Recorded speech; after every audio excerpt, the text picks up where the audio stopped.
Dạ,លោកប្តីទៅមកពីណាណាលោកកូនក្លិនទឹកអប់ឲ្យហួងហ្មងណា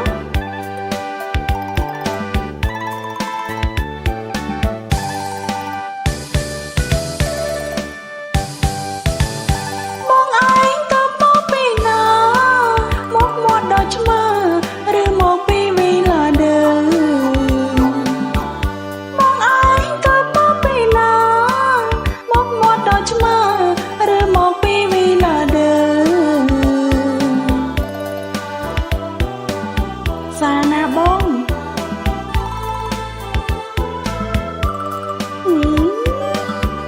ចេះឆ្លើយបាត់នឹងទៅរួច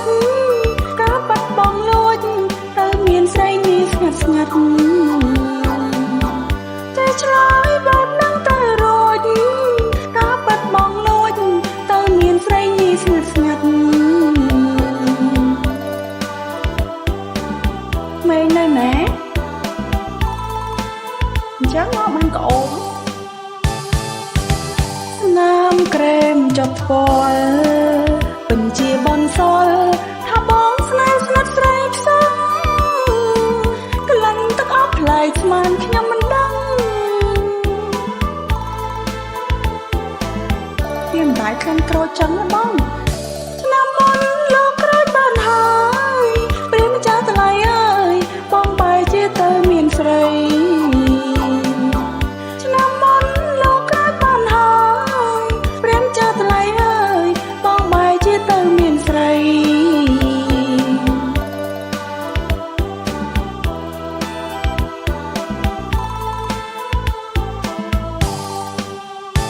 កំមុំកាយខ្លួនឲ្យលោកប្តី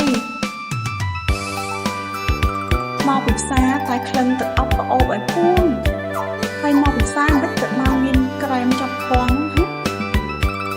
ឲ្យស្រីណាថាបងហើយបកាយទៀត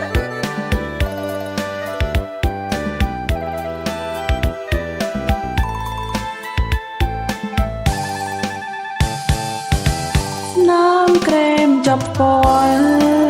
ពេញជាបនសល់ថាបងស្នេហ៍ស្និទ្ធស្រីផ្សង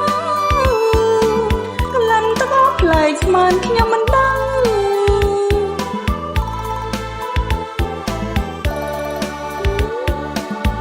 ឆ្នាំមុនលោកក្រូចបានហើយព្រាមចាស់ថ្លៃអើយបងបែរជាទៅមានស្រីឆ្នាំមុនលោកក្រូចបានហើយព្រាមចាស់ថ្លៃអើយបងបែរជាទៅមានស្រី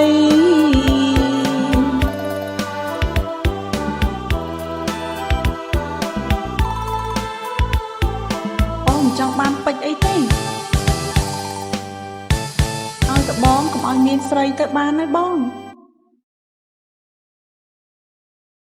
អត់អោនតែបងឯងម្ដងទៀតចាស់ទៅក្រោយតែអញ្ចឹងទៀតដឹងតែរឿងហើយបងឯងអត់កាយកុំពុកប្រជែងជាមួយផង